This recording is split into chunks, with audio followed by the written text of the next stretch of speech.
Chapter 25. Abraham took another wife, whose name was Keturah. She bore him Zimran, Jokshan, Medan, Midian, Ishbak, and Shua. Jokshan was the father of Sheba and Dedan. The descendants of Dedan were the Asherites, the Letushites, and the Leamites. The sons of Midian were Ephah, Epher, Hanok, Abida, and Eldaah. All these were descendants of Keturah. Abraham left everything he owned to Isaac. But while he was still living, he gave gifts to the sons of his concubines and sent them away from his son Isaac to the land of the east. Altogether, Abraham lived 175 years.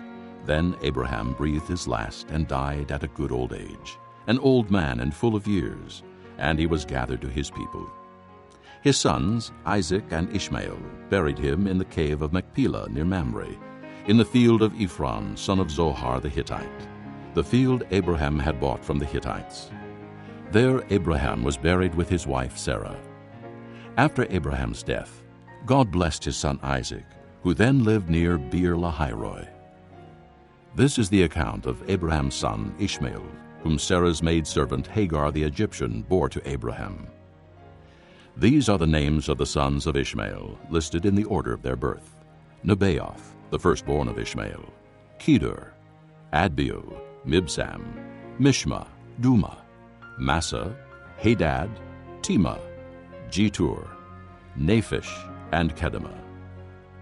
These were the sons of Ishmael, and these are the names of the 12 tribal rulers according to their settlements and camps. Altogether, Ishmael lived 137 years. He breathed his last and died, and he was gathered to his people. His descendants settled in the area from Havilah to Shur, near the border of Egypt, as you go toward Asher, and they lived in hostility toward all their brothers. This is the account of Abraham's son Isaac. Abraham became the father of Isaac, and Isaac was 40 years old when he married Rebekah, daughter of Bethuel the Aramean, from Paddan Aram, the sister of Laban the Aramean. Isaac prayed to the Lord on behalf of his wife, because she was barren. The Lord answered his prayer, and his wife Rebekah became pregnant.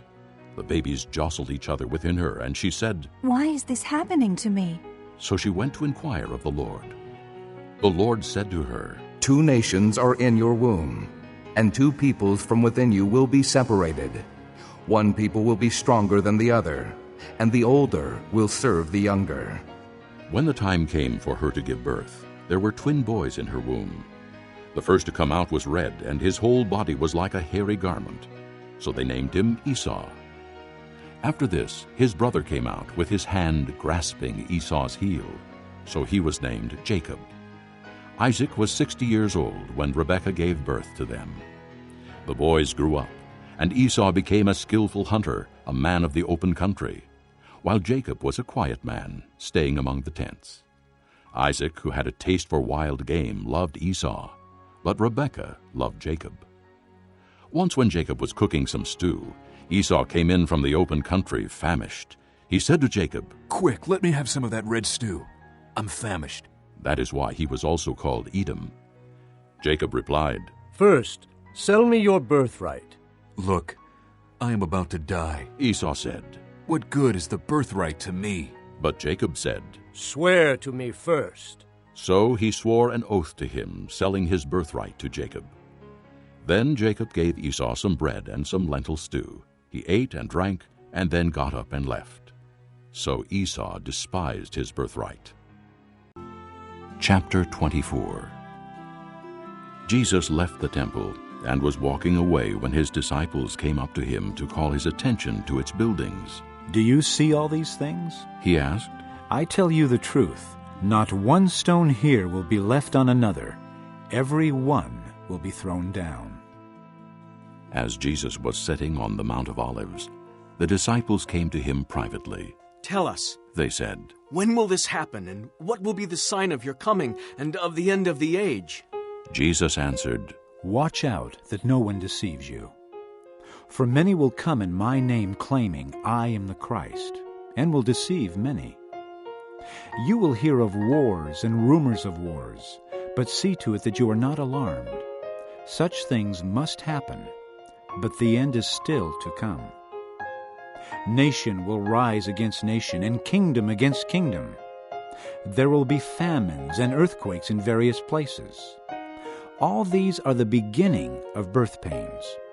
Then you will be handed over to be persecuted and put to death, and you will be hated by all nations because of me.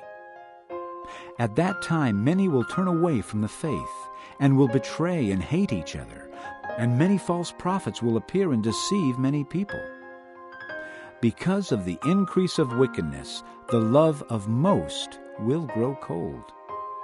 But he who stands firm to the end will be saved. And this gospel of the kingdom will be preached in the whole world as a testimony to all nations, and then the end will come. So, when you see standing in the holy place the abomination that causes desolation, spoken of through the prophet Daniel, let the reader understand, then let those who are in Judea flee to the mountains. Let no one on the roof of his house go down to take anything out of the house. Let no one in the field go back to get his cloak. How dreadful it will be in those days for pregnant women and nursing mothers. Pray that your flight will not take place in winter or on the Sabbath. For then there will be great distress, unequaled from the beginning of the world until now, and never to be equaled again. If those days had not been cut short, no one would survive. But for the sake of the elect, those days will be shortened. At that time, if anyone says to you, "Look, here is the Christ," or "There he is," do not believe it. For false Christs and false prophets will appear and perform great signs and miracles to deceive even the elect, if that were possible. See, I have told you ahead of time. So, if anyone tells you, "There he is out in the desert," do not go out. Or, "Here he is in the inner rooms," do not believe it. For as lightning that comes from the east is visible even in the west, so will be the coming of the Son of Man. Wherever there is a carcass, there the vultures will gather. Immediately after the distress of those days, the sun will be darkened, and the moon will not give its light. The stars will fall from the sky, and the heavenly bodies will be shaken. At that time the sign of the Son of Man will appear in the sky, and all the nations of the earth will mourn. They will see the Son of Man coming on the clouds of the sky with power and great glory. And he will send his angels with a loud trumpet call, and they will gather his elect from the four winds, from one end of the heavens to the other. Now, learn this lesson from the fig tree. As soon as its twigs get tender and its leaves come out, you know that summer is near. Even so, when you see all these things, you know that it is near, right at the door. I tell you the truth, this generation will certainly not pass away until all these things have happened. Heaven and earth will pass away, but my words will never pass away. No one knows about that day or hour, not even the angels in heaven, nor the Son, but only the Father. As it was in the days of Noah, so it will be at the coming of the Son of Man. For in the days before the flood, people were eating and drinking, marrying and giving in marriage, up to the day Noah entered the ark, and they knew nothing about what would happen until the flood came and took them all away. That is how it will be at the coming of the Son of Man. 2 men will be in the field. One will be taken, and the other left. 2 women will be grinding with a hand mill. One will be taken, and the other left. Therefore, keep watch, because you do not know on what day your Lord will come. But understand this, if the owner of the house had known at what time of night the thief was coming, he would have kept watch and would not have let his house be broken into. So you also must be ready, because the Son of Man will come at an hour when you do not expect him. Who then is the faithful and wise servant whom the master has put in charge of the servants in his household to give them their food at the proper time? It will be good for that servant whose master finds him doing so when he returns. I tell you the truth, he will put him in charge of all his possessions. But suppose that servant is wicked and says to himself, "My master is staying away a long time," and he then begins to beat his fellow servants and to eat and drink with drunkards. The master of that servant will come on a day when he does not expect him, and at an hour he is not aware of.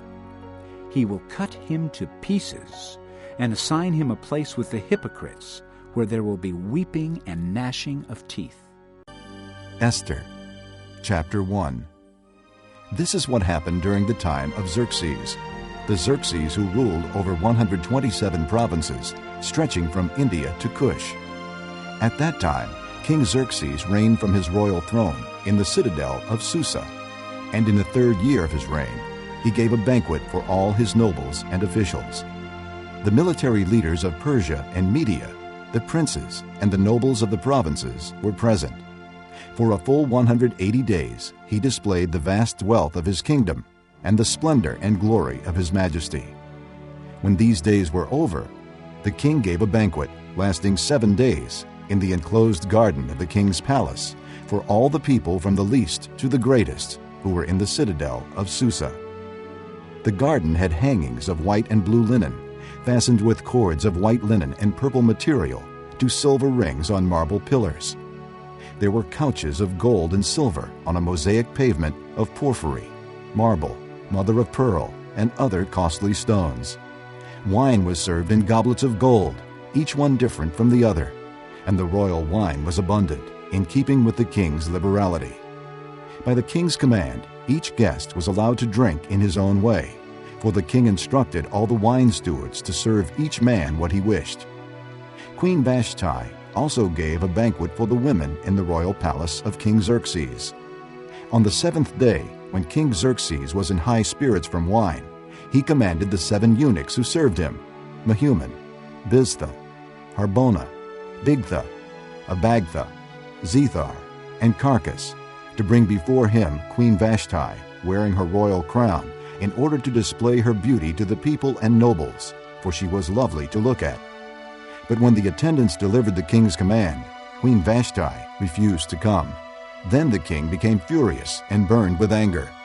Since it was customary for the king to consult experts in matters of law and justice, he spoke with the wise men who understood the times and were closest to the king: Karshena, Shethar, Admatha, Tarshish, Meres, Marsena, and Memucan, the 7 nobles of Persia and Media, who had special access to the king and were highest in the kingdom. "According to law, what must be done to Queen Vashti?" he asked. "She has not obeyed the command of King Xerxes that the eunuchs have taken to her."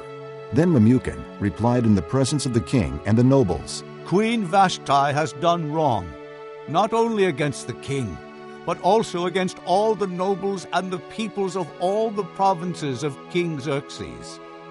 For the queen's conduct will become known to all the women, and so they will despise their husbands and say, 'King Xerxes commanded Queen Vashti to be brought before him, but she would not come.'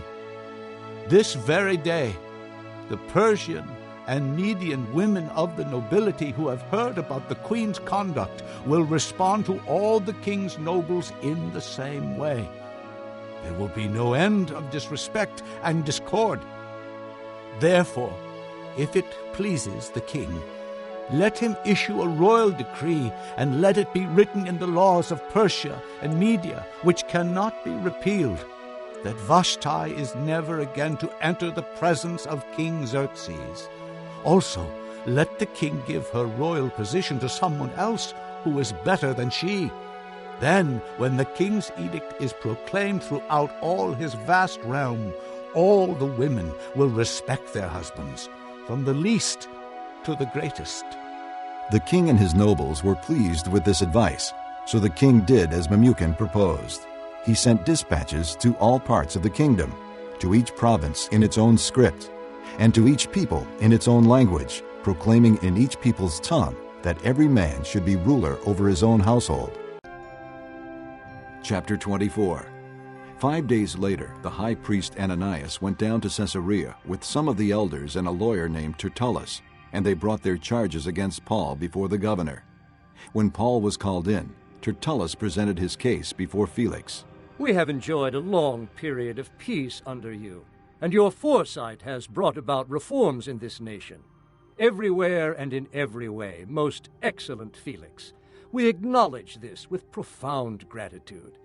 But, in order not to weary you further, I would request that you be kind enough to hear us briefly. We have found this man to be a troublemaker, stirring up riots among the Jews all over the world. He is a ringleader of the Nazarene sect, and even tried to desecrate the temple. So we seized him.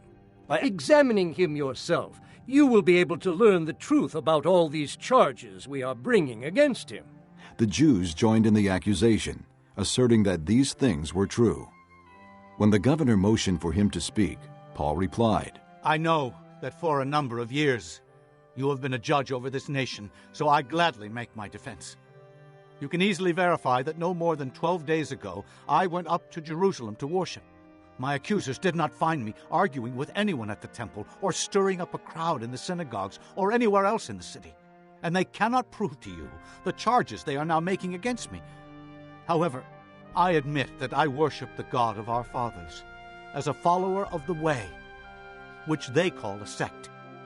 I believe everything that agrees with the law and that is written in the prophets, and I have the same hope in God as these men, that there will be a resurrection of both the righteous and the wicked. So I strive always to keep my conscience clear before God and man. After an absence of several years, I came to Jerusalem to bring my people gifts for the poor and to present offerings. I was ceremonially clean when they found me in the temple courts doing this.